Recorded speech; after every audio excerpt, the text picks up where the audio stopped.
భద్రాద్రి కొత్తగూడెం జిల్లాలోని తాలిపేరు ప్రాజెక్టు నుంచి నీరు లీక్ అవుతోంది. రిజర్వాయర్ గేట్ల నుంచి నీరు వృధాగా పోతోంది.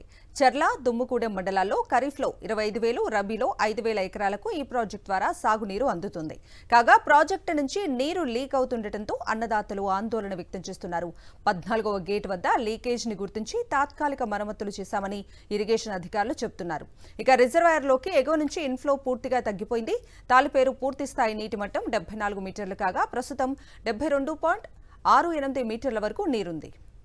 భద్రాద్రి కొత్తగూడెం జిల్లాలోని తాలిపేరు ప్రాజెక్టు నుంచి నీరు లీక్ అవుతోంది. రిజర్వాయర్ గేట్ల నుంచి నీరు వృధాగా పోతోంది. చెర్ల, దుమ్ముగూడెం మండలాల్లో ఖరీఫ్లో 25,000, రబీలో 5,000 ఎకరాలకు ఈ ప్రాజెక్టు ద్వారా సాగునీరు అందుతుంది. కాగా ప్రాజెక్టు నుంచి నీరు లీక్ అవుతుండటంతో అన్నదాతలు ఆందోళన వ్యక్తం చేస్తున్నారు. 14వ గేట్ వద్ద లీకేజ్ ని గుర్తించి తాత్కాలిక మరమ్మతులు చేశామని ఇరిగేషన్ అధికారులు చెబుతున్నారు. ఇక రిజర్వాయర్లోకి ఎగువ నుంచి ఇన్ఫ్లో పూర్తిగా తగ్గిపోయింది.